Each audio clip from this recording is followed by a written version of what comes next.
디모데전서 6장 17절부터 18절 19절까지 세 절의 말씀 함께 봉독하겠습니다. 오늘 우리에게 주신 하나님의 말씀 디모데전서 6장 17절, 18절, 19절 말씀입니다. 제가 한 절, 우리 성도님들이 18절, 19절 합독하겠습니다. 내가 이 세대에서 부한 자들을 명하여 마음을 높이지 말고 정함이 없는 재물에 소망을 두지 말고 오직 우리에게 모든 것을 후히 주사 누리게 하시는 하나님께 두며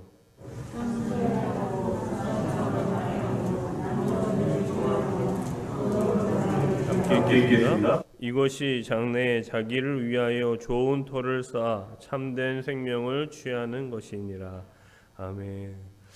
근 2년 만에 다시 뵙는 것 같습니다. 참, 아는 얼굴도 또 있고 해서 너무나 감사하고, 방금 말씀하신 대로 코로나가 많은 어려움을 주고 있지만 또 그럼에도 불구하고 또 코로나를 통해서 우리에게 주시는 은혜도 참 많다는 것을 느끼게 되어집니다. 근 2년 동안 저도 베트남으로 지금 다시 복귀하지는 못하고 비자가 발급되지 않아서 지금 한국에서 체류하고 있는 중입니다. 또 감사하게도 이번 다음 주간부터 워싱턴에 있는 교회에서 비즈니스 선교사를 훈련시키고 가르치는 그 일에 강사로서 오게 되었고, 또 선교 부흥 집회를 선교 대회가 같이 열리는데 거기서 또 말씀을 전하게 되어져서 그 빌미로 이 솔저배를 방문할 수 있게 되었습니다. 은혜죠, 그게. 오는 길도 그렇게 쉬운 길은 아니었습니다.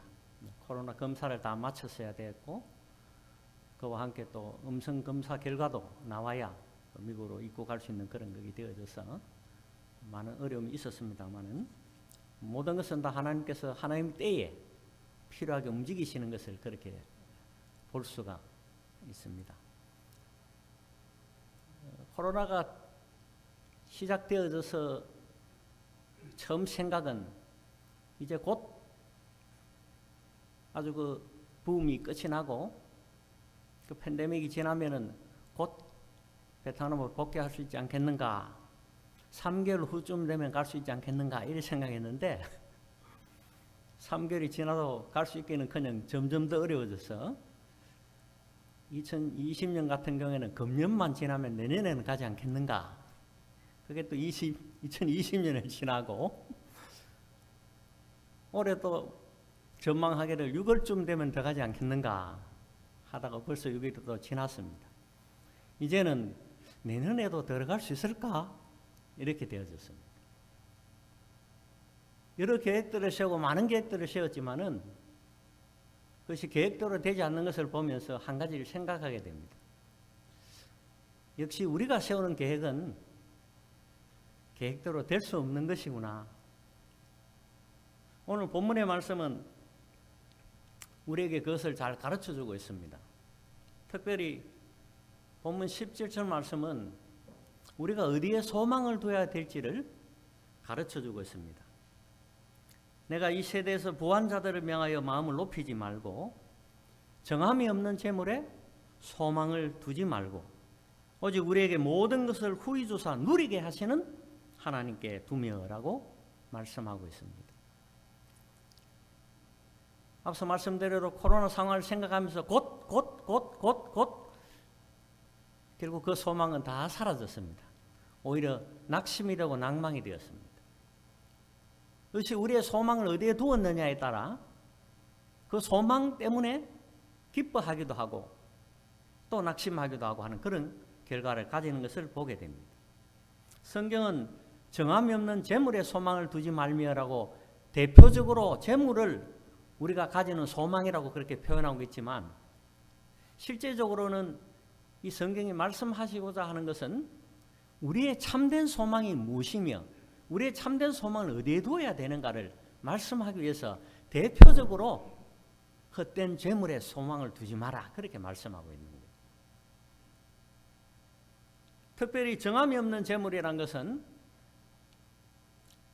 또 하나의 다른 말씀과 더불어서 볼 수 있는 것이 후히 주사 누리게 하시는 하나님께 소망을 두라는 것과 대비하여 보아야 돼요.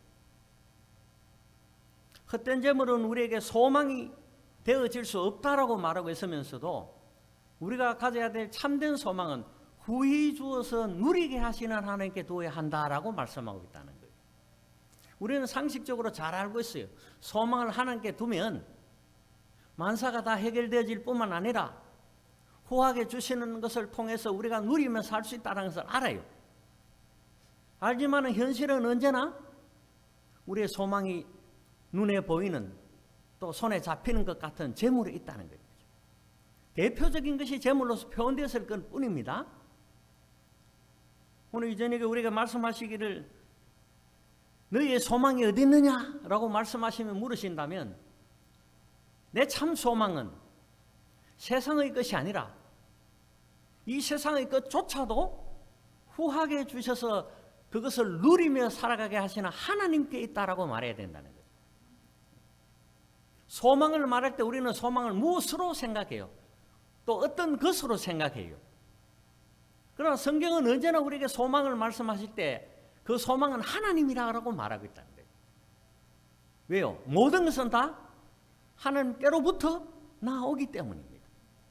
때문에 하나님께로부터 나오는 그것에 소망을 두면 그것은 헛된 재물에 소망을 두는 그 소망이 되어진다는 거예요. 잘 생각해야 됩니다. 많은 사람들이 착각하는 것이 하나님께로부터 나온 것들에 대해서 소망을 가지고 있어요. 그러니까 그것이 사라지거나 또 그것이 충족되지 않거나 또는 그것이 하나님께로부터 주어지지 않으면 실망하게 되고 낙심하게 되고 하나님께 대하여 원망하게 되고 하나님 내게는 왜 이런 걸 주시지 않습니까? 라고 불평하게 되어지는 거예요.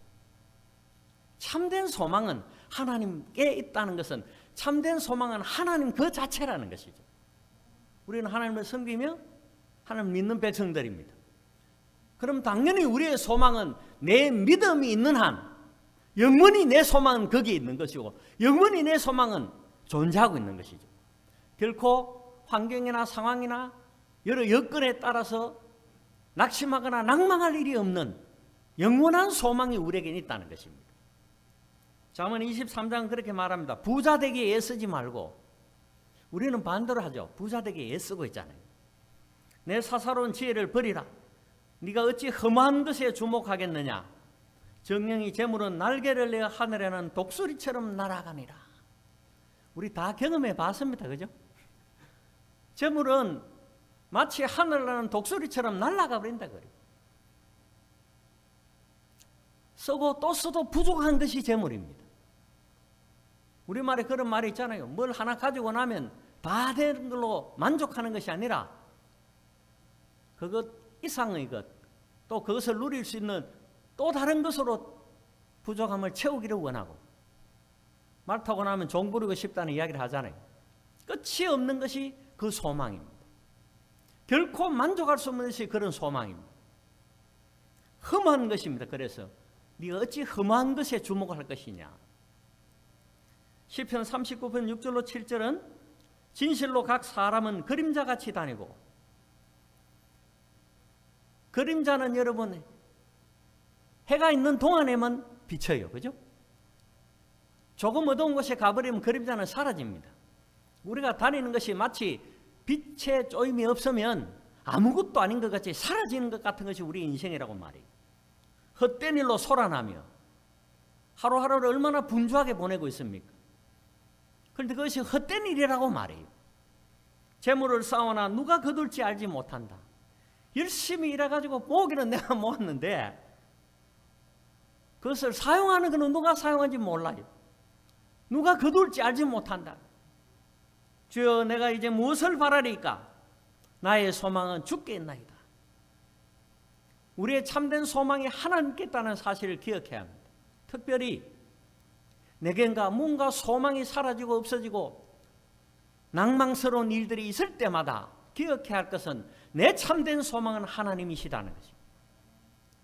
내가 하나님을 믿는다면 내게는 참 소망이 있는 것이고, 그것은 결코 이루지 못할 소망이 아니라 꼭 이룰 수 있는 소망이라는 사실을 믿음으로 나아가야 할 것입니다. 빌립보서 4장 19절은 나의 하나님이 그리스도 예수 안에서 풍성한 대로 너희 모든 쓸 것을 채우시리라 말합니다. 오늘 본문에서도 그렇게 말씀하고 있잖아요. 우리에게 누리게 하시려 하신다고요. 돈은 많이 모으고 많이 가지고 있는 것보다 사실은 어떻게 쓰느냐, 그 돈을 가지고 얼마나 재미나게 사느냐가 더 중요합니다. 얼마나 재미나게 사느냐는 돈이 많으냐 적으냐를 말하지 않아요. 적은 돈 가지고도 누리며 살고 또 많은 돈 가지고도 누리지 못하고 살면 그 많은 돈은 소용이 없는 겁니다. 적은 돈이지만 누리며 산다면 그 적은 돈도 내게는 너무나 가치 있고 유익한 것이란 거죠. 우리는 물질의 많고 적음을 가지고서 즐거움과 또 슬픔이 교차되어진다고 생각해요.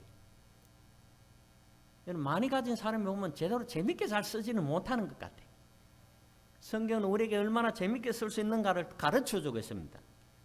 그것이 다음 본문의 말씀입니다. 18절 말씀은 그렇게 말해요. 선을 행하고 선한 사업을 많이 하고. 앞에 말씀에 헛된 재물에 소망을 두지 말고 후이주사 누리게 하시는 하나님께 두라라고 말하면서 선을 행하고 선한 사업을 많이 하고라고 말해요. 결국은 우리가 하나님께서 후이 주셔서 누리게 하는 그것은 선한 일과 선한 사업을 통해서 누릴 수 있다는 것을 가르쳐주고 있는 거예요. 참 감사한 것은 성경이 언제나 문제를 내시고 질문을 하시고 그 질문과 문제에 대해서 꼭 그 다음 말씀으로 대답을 해주시고 정답을 알려주시고 있는 것을 보게 돼요. 특별히 신약 바울의 서신들을 읽으면 언제나 바울은 어떤 일과 사건과 환경에 대해서 질문하고 있어요.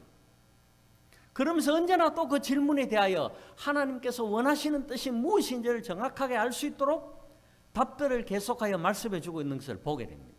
오늘 본문도 그런 것 같아요.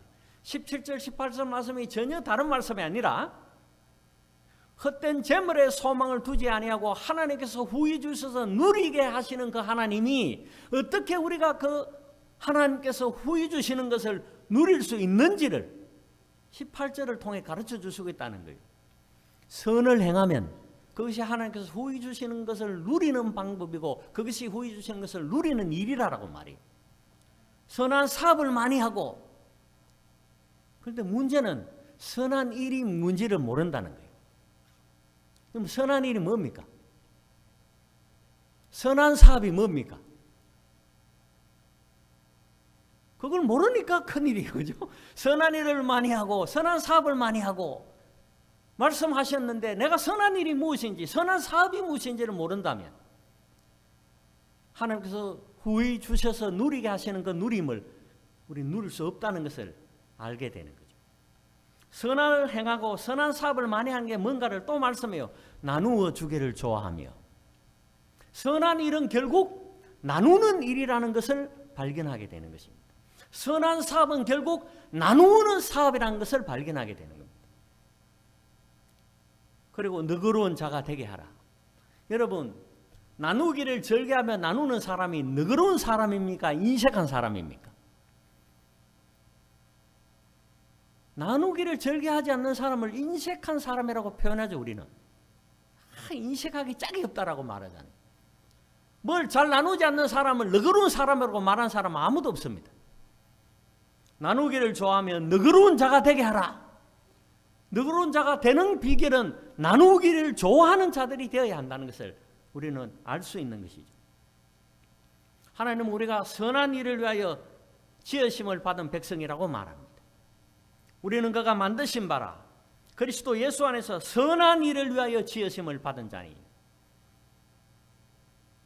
조금 전 말씀을 통해 보면 이 선한 일은 바로 나누기를 좋아하는 일이라는 것을 우리는 알았습니다. 이 일은 하나님이 전에 예비하사 우리로 그 가운데서 행하게 하려 하심이라. 결국 선은 행하는 그것으로서 나타나지는데 우리가 행한다는 일은 무엇으로 볼 수 있고 알 수 있느냐? 나누느냐 그렇지 않느냐를 통해서 알 수 있다는 것입니다. 저 사람 참 선해. 선한 일을 많이 해. 저분 참 사업이 선한 사업이야. 무엇을 통해서 우리가 그런 걸 알 수 있느냐?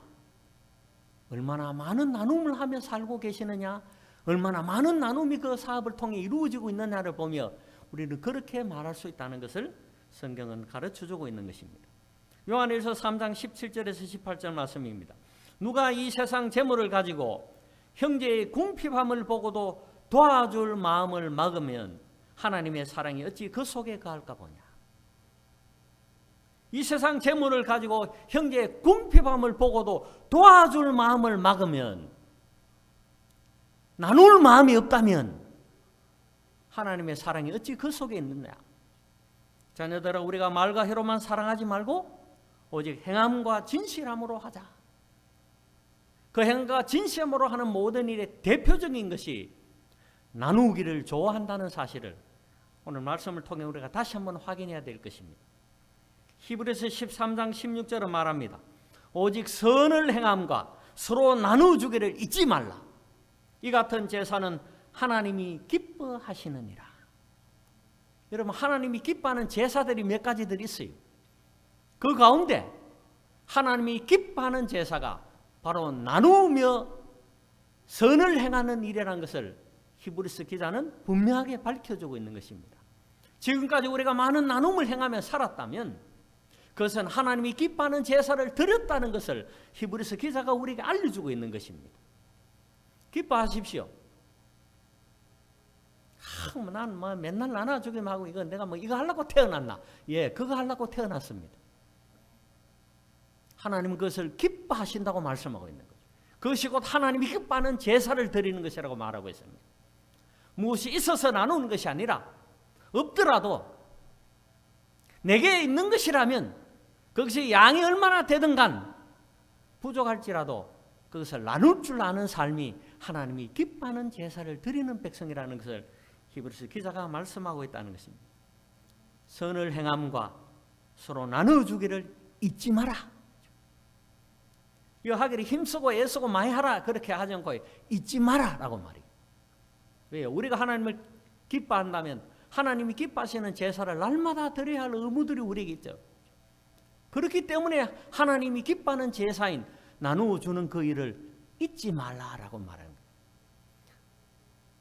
내게 한 가지만 있으면 되는데 한 두 개 있거들랑 그 한 개는 잊지 말고 나누어주기를 기뻐해야 합니다. 한 개 나누어주는 걸 잊지 마십시오. 세 개 있거들랑 한 개 내하고 남은 두 개를 나누어주는 걸 잊어버리면 안 돼요. 두 개 나누는 것을 하나님이 기뻐하시기 때문에 그것이 좋은 것이든 나쁜 것이든 우리가 나누기를 즐겨하는 백성이 될 때 하나님이 기뻐하시는 제사를 드린 하나님의 백성이라는 것을 성경은 우리에게 가르쳐주고 있는 것입니다. 그럼 이런 일을 왜 해야 하는가? 본문 19절은 밝히고 있습니다. 그 일을 왜 해야 되는가? 이것이 장래에 자기를 위하여 좋은 터를 쌓아 참된 생명을 취하는 것이라고 말해요. 장래에 자기를 위해 생명을 쌓는 일이라고 말한다고요. 지금까지 많이 나누셨거든. 기뻐하십시오. 내가 장래에 나를 위하여 참된 생명의 일들을 많이 쌓아놨구나. 나누기를 하시다가 저거는 인간이 말이지 뭐 좀 줘도 좋은 줄도 모르고 감사할 줄도 모르고 이래가 나눔을 포기하고 그냥 끊었으면 큰 실수입니다. 지야 감사를 하든 말든 상관없어요. 나를 위하여 장래에 참된 생명을 쌓는 일이기 때문입니다.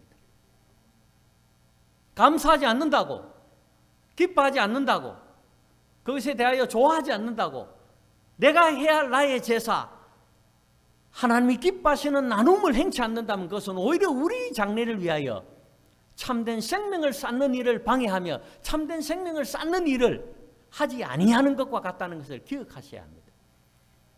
그래서 히브리서 기자가 나눠주기를 잊지 말라라고 말하고 있는 거예요. 여러분, 무익한 것이 아닙니다. 작은 것을 나눈 그것이 아무런 효과도 없고 아무 일도 없는 것이 아닙니다.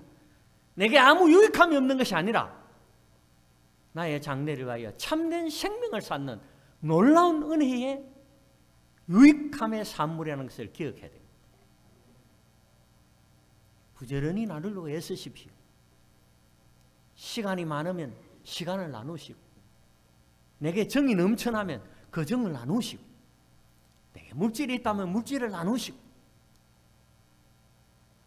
내게 사람을 향하여 긍휼함이 있다면 그 긍휼함을 나누고, 특별히 코로나 같은 시대에 얼마나 좋습니까? 격려하고 위로할 수 있는 일이.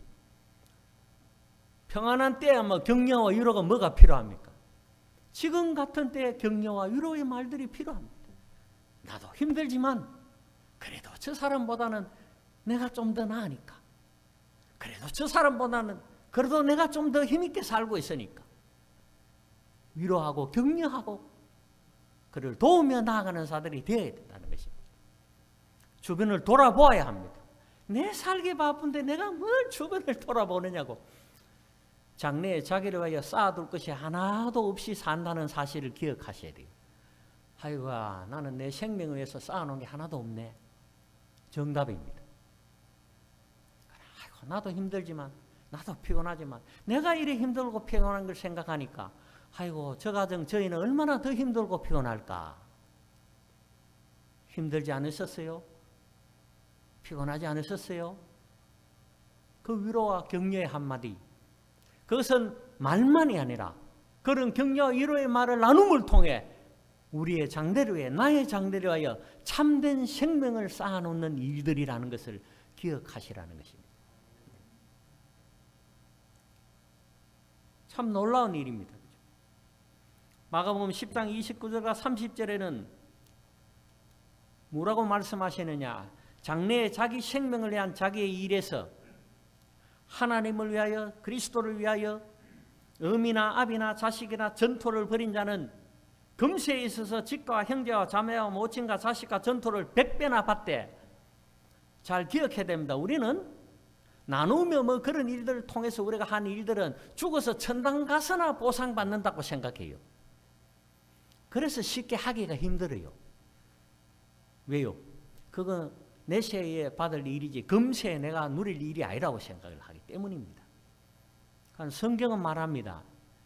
내세에 이루어지는 것은 당연한 거고, 내세에 그 모든 것에 대한 축복은 당연한 것이고, 금세에도 오늘 이 마가복음의 말씀을 통하면 100배나 받되라고 기록하고 있는 것을 보십시오. 간과하지 않아야 될 것은 핍박을 겸하여 받고 라는 것입니다. 우리는 이것 때문에 또 100배나 받을 수 있는 이 축복들을 누리지 못하고 사는 것인지도 몰라요. 여러분, 100배나 축복을 받는 그 축복은 반드시 핍박을 겸하여 받는다는 것을 기억하십시오. 그렇기 때문에 나누는 것이 주저되어질 때 내세의 유익만을 생각하고, 그래서 지금 당장 내가 나눌 수 없다는 마음이 있다면, 비록 핍박을 겸하여 받지만 지금 나누는 것이 금세의 100배의 누리게 하시는 축복을 받을 수 있는 비결이라는 것을 생각하셔야 하는 것입니다. 그리고 말씀하죠. 내세에 영생을 받지 못할 자가 없느니라. 말씀드린 대로 내세의 축복은 당연한 거고요. 금세도 100배나의 축복이 있다는 것을 기억하십시오. 아까 2개 있으면 1개 나누라 그랬는데 그럼 몇 개를 더 받아요? 100개를 더 받습니다. 2개인데 안 나누고 2개 혼자 하면 2개밖에 없어요. 평생을 2개로 지냅니다. 그 말씀은 뭐냐면 어찌하든 선한 일을 행하도록 창조를 받은, 선한 일을 위해 지으심을 받은 그 일을 위하여 하나님께서 우리를 지으시고 그 일을 우리에게 말씀하셨다고 한다면 우리는 나누는 그 일이 하나님이 기뻐하는 제사를 드릴 뿐만 아니라 내세의 영생은 보장되어 있고 장래 자기를 위하여 참된 생명을 쌓은 것은 물론이요, 금세에 100배나 축복을 받는 비결이 되어진다는 것을 다시 한번 기억해야 할 것입니다. 헛된 재물을 쌓는 자, 마태복음 6장 19절은 너희를 위하여 보물을 땅에 쌓아두지 말라. 거기는 종과 등록에 해하여 도적이 구멍을 뚫고 도둑질한다. 정함이 없는 재물에 소망을 두지 마라. 왜 그렇게 말씀하셨는지 성경은 그것에 관하여 많은 구절들이 있습니다. 히브리서 4장 13절은 지으신 것이 하나도 그 앞에 나타나지 않음이 없고 우리의 결산을 받으실 이의 눈앞에 만물이 벌거벗은 것 같이 드러나느니라 라고 말씀하고 있습니다. 여러분, 반드시 결산이 있다는 것을 기억하십시오. 얼마나 나누느냐에 대한 결산이 있다는 것을 알아야 합니다. 하나님은 그때가 되어지면 우리에게 모든 것에 대하여 자 이제 계산해보자 라고 말씀하실 겁니다.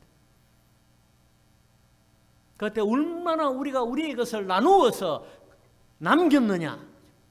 달란트 배를 우리가 너무 잘 알잖아요. 결산을 하자라고 말할 때 얼마나 남겼느냐를 보고 있습니다. 로마서 14장 12절은 우리 각 사람이 자기 일을 하나님께 직고하리라. 달란트 배우셔도 종이 와서 내가 5달란트를 받았는데 이리하여 5달란트를 남겼나이다 하고 하나님 앞에 말씀드리고 있잖아요. 주인 앞에 말하고 있잖아요. 우리 각 사람이 하나님 앞에 직고하게 되는 일이 있습니다. 그때 어떻게 말씀하실래? 당당히 하나님, 선한 일을 위하여 나를 지으셨는데 내가 그 선한 일을 위하여 힘쓰다가 이제 왔습니다 라고 말할 수 있어야 하지 않겠습니까? 그것이 나누기를 좋아하는 사람에게 할 수 있는, 나누기를 좋아하는 사람이 말할 수 있는 당당함이 되어지는 것입니다. 그렇다고 오늘 또 말씀을 통해 가지고 뭐 저 선교사가 선교 헌금을 많이 하락하나 이래 오해하면 안 돼요. 난로에 많이 하락하나가 아닙니다. 성경이 우리에게 가르쳐 주는 것입니다. 나누기를 좋아하라라고 말합니다. 제가 선교사에서 최근 하고 있는 일들이 이런 일들입니다. 가르치는 일을 하고 있습니다. 교육하는 일. 신학교를 통해 신학 교육을 하고 있고요. 또 성경 교사들을 양육하는 성경 공부를 하고 있습니다.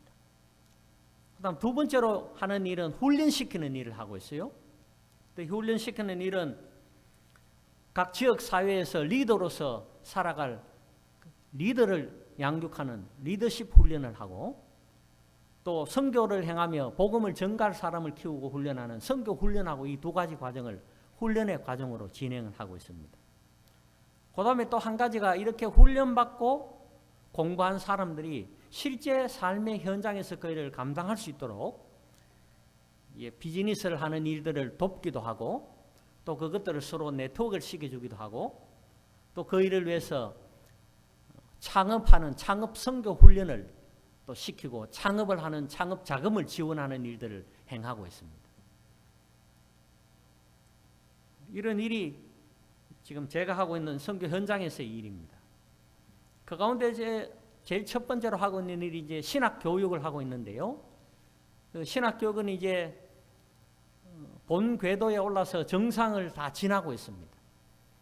지금 제가 현재 하고 있는 것은 신학교에서 신학 강의를 하고 가르칠 수 있는 신학 교수들, 신학 박사들을 길러내는 일만 하고 신학교를 직접 운영하고 신학생을 가르치는 일들을 현지인들이 다 해요.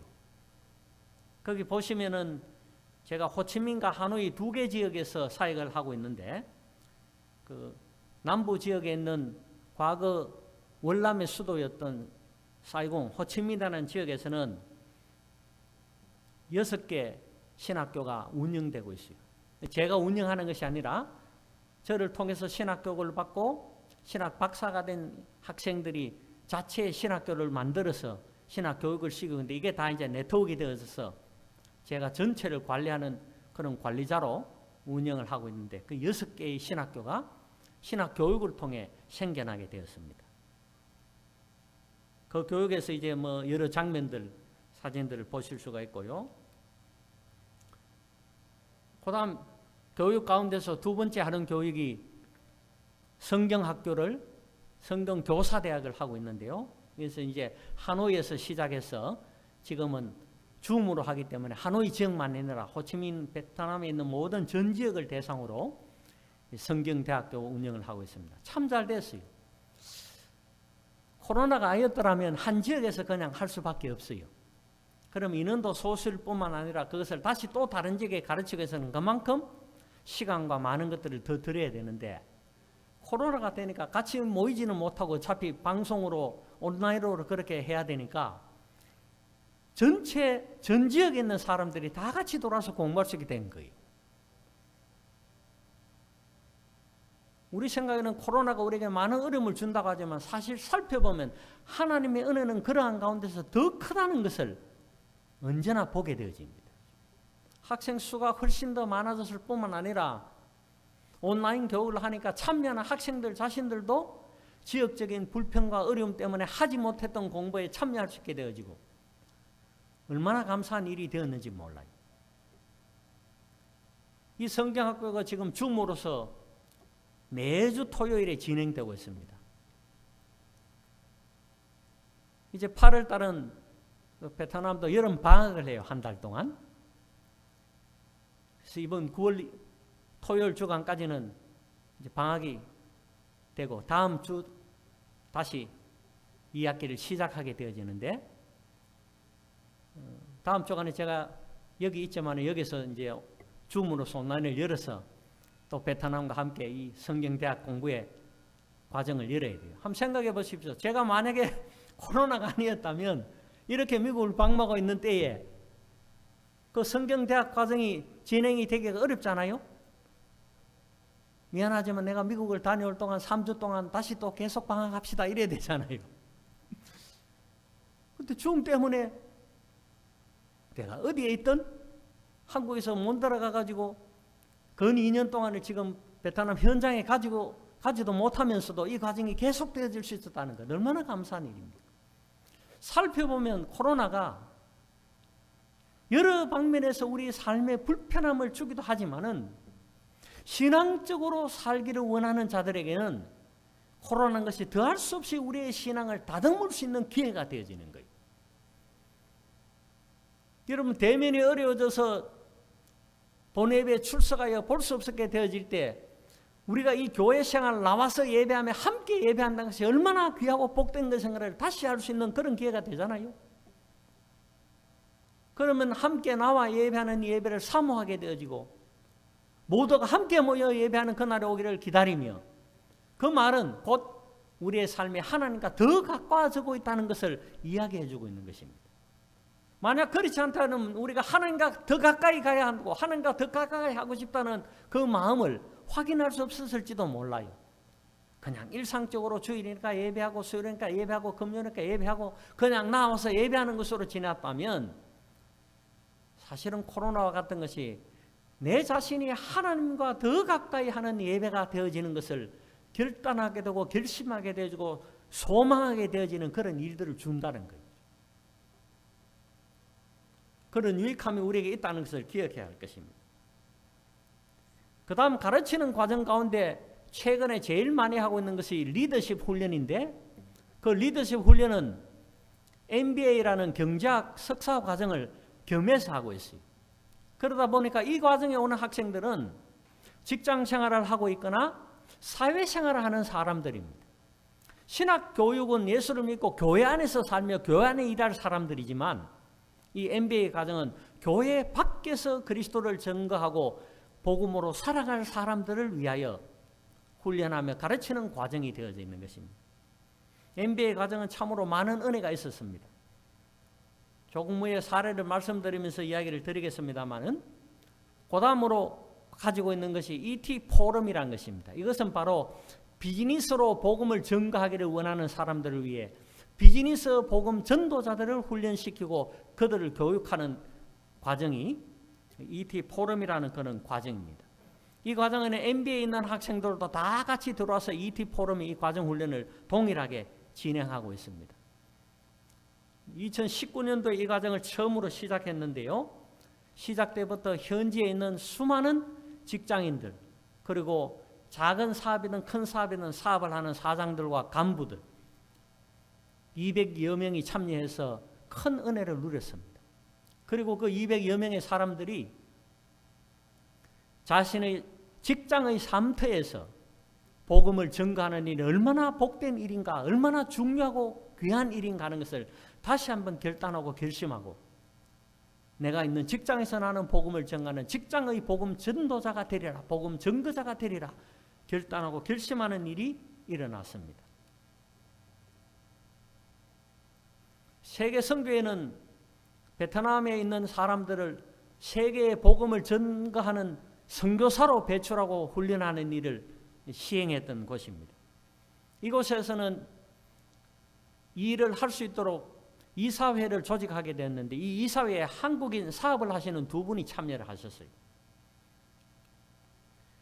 그 한국인 사업을 하는 두 분이 참여했는데 실제적으로 그분의 사업들은 뭐 별로 그렇게 사업 소득이 없는 그런 사업장을 하시는 분들이었습니다. 규모는 조금 컸는데도 불구하고 수익이 전혀 없는 맨날 적자를 보는 그런 사업장이었어요. 그럼에도 불구하고 이분들은 절겨 하나님 앞에 복음으로 살기 위하여 결단하고 내 사업장, 내 사업은 하나님의 사업이라는 마음으로 자신이 비록 직접적으로 선교하지는 못하지만 선교지에 있는 회사로서 내가 선교에 동참하고 함께 선교하는 일을 행해야 되겠다 결단하고 결심했기 때문에 자신들의 사업이 비록 적자 속에 흔들리고 있지만 세계 선교회라고 베트남인을 선교사로 키우는 일에 동참하기로 결심을 하고 참여를 하셨어요. 이 두 분이 참여하심으로 현지인들을 선교사로 키우는 일들을 진행할 수 있게 되었습니다. 뭐 사진 위에 부분의 사진을 보시면 제일 왼쪽 편으로 있는 그 부부가 계시는데 이 두 부부가 사업을 하시는 한 가정이었고요. 그 다음 그 옆에 계시는 분이 혼자서 나와 계시면서 가족은 다 한국에 두고 혼자 12여 년을 그냥 베트남에서 사업하신다고 지냈지만은 별 소득 없이 버티고 계셨던 그분이었습니다. 그러니까 이분들이 작지만 재정을 내어서 선교회를 시작함으로 말미암아 선교회가 이루어질 수 있었습니다. 그리고 결국은 선교회를 통해서 2014년도에는 13명의 선교사를 베트남 선교사를 해외 또 국내 또 여러 직장들에게 파송할 수 있게 되었습니다. 여러분 이 일은 공식적으로 선교 훈련을 받고 선교사로 파송된 첫 1호 선교사였습니다. 물론 개인적으로는 해외로 복음을 전하겠다 해서 해외 선교를 나가신 개인으로 나가신 분들은 있어요. 그러나 공식적으로 선교 훈련을 받고 나간 첫 선교사가 바로 이 선교회를 통해서 이루어질 수 있게 된 것입니다. 그것도 13명이나 되는 선교사를 보낼 수 있게 되었습니다. 참 감사하고 놀라운 일은 바로 적자 속에 있었던 두 사업가가 선교에 헌신해 주시며 그들의 것을 나누어 주심으로 말미암아 일어난 일이었다는 것입니다. 지금 두 분은 사업이요 연 억대 이상을 버는 그런 사업으로 발전했습니다. 금세 100배나 받대. 제가 한번 이래 인간적으로 계산을 해봤어요. 이분들이 선교회 이사로 계실 때 과연 얼마 좀 냈는가. 그리고 지금 버는 게 억대를 벌고 있는데 수익이 몇 배의 축복을 받았는가 계산해 보니까 성경은 100배라 했는데 거짓말이라.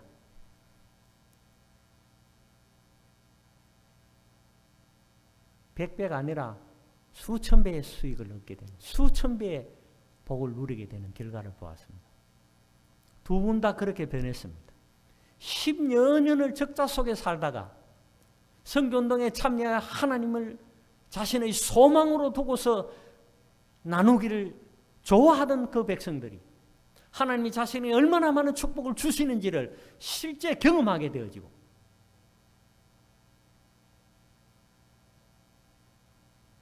전에는 선교 이사로서 한 달 이사 회비를 100불을 내셨다면 지금은 1000불 이상을 선교를 위하여 필요한 것에 매번 기부를 하는 그 일을 해가는 사업자가 되어진 것입니다.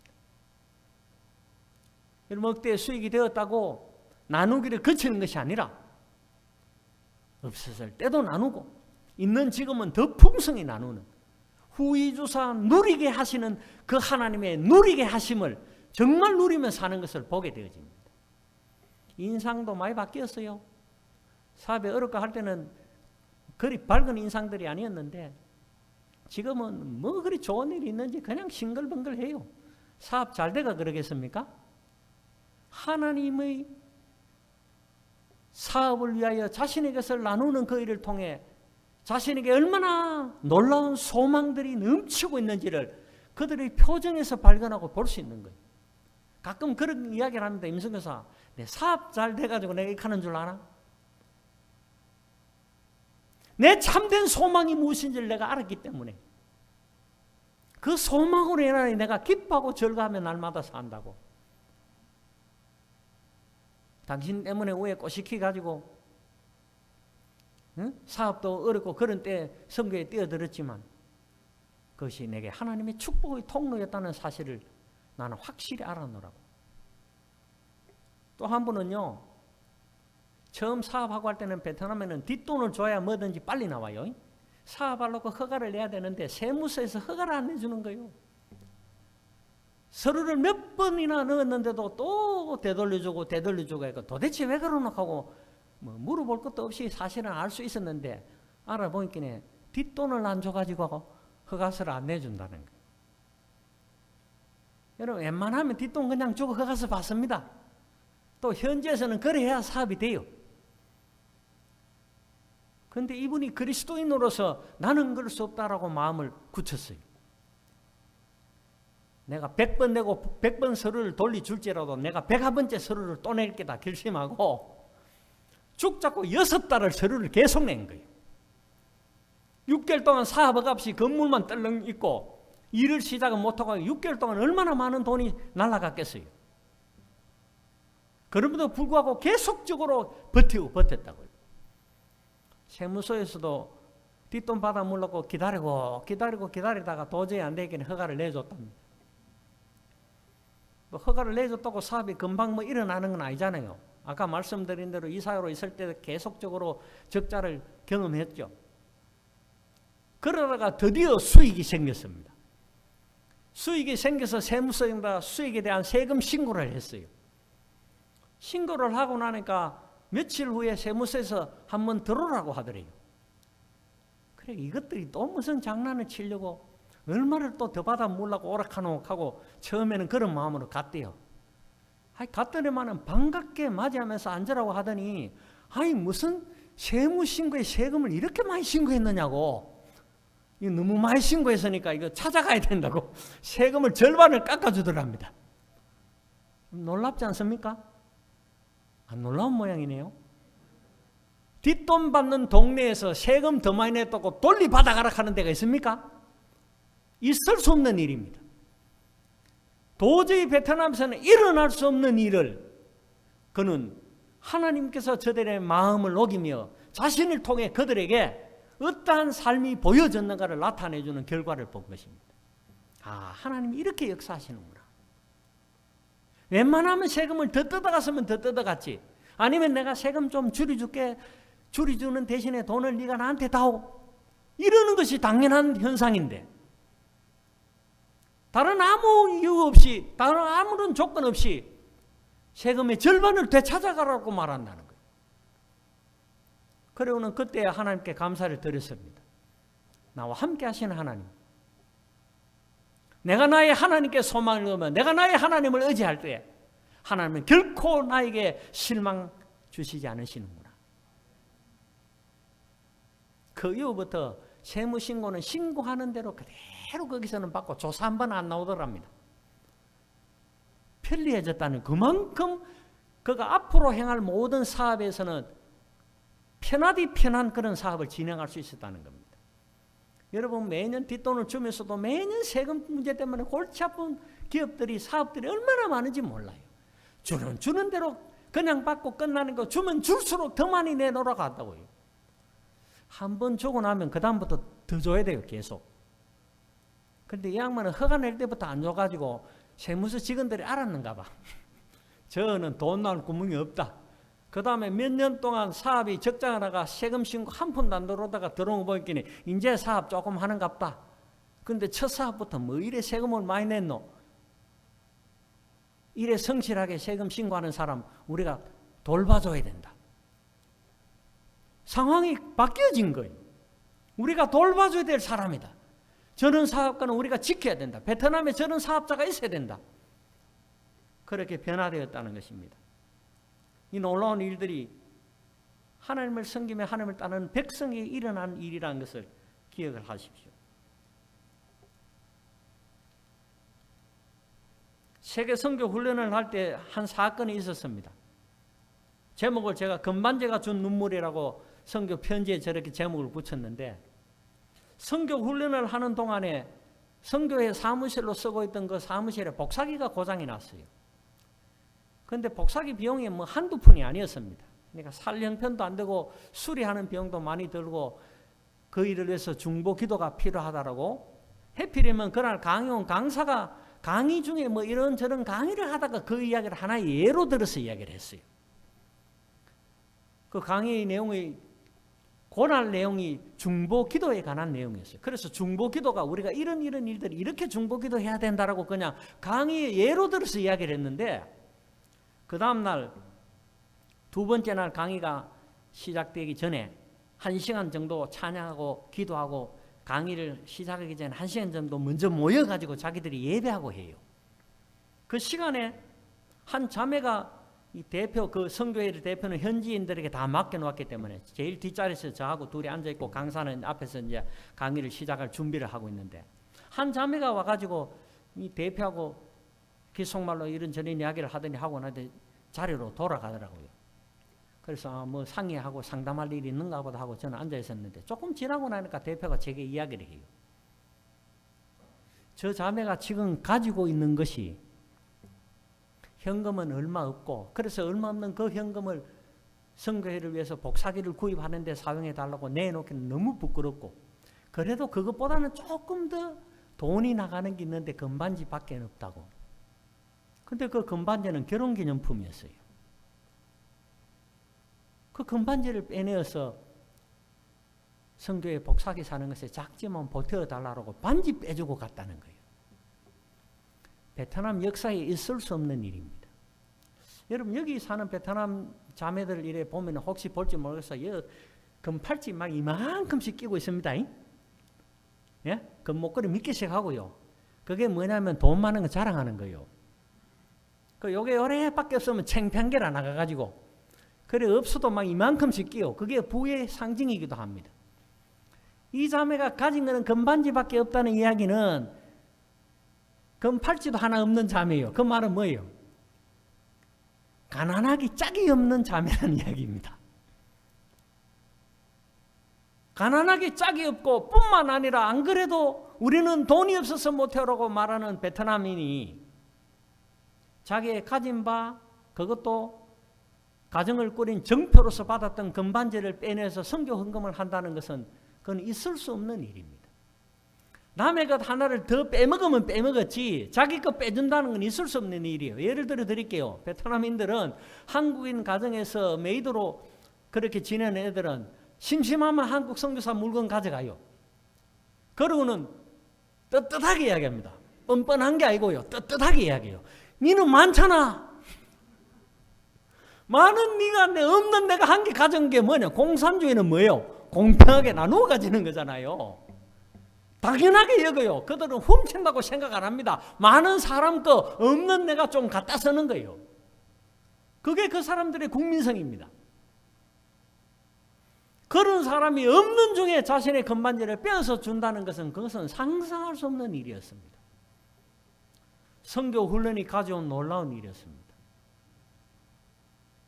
그걸 했다는 일이 아니라 그런 마음을 하나님께서 이 백성들에게 부어주시는 것이 너무나 감격스러워서 눈물이 나가 제가 그 강의장에 앉아있을 수 없어가지고 얼른 사무실로 내려가가지고 울었어요. 그냥 울지를 못하고 통곡했습니다. 그 일만이 아닙니다. 세미나를 마치는데 아니 두 사람이 나와가지고 강사한테 강의를 너무 잘 들었다고 감사하고 강사에게 선교 헌금을 하는 거예요.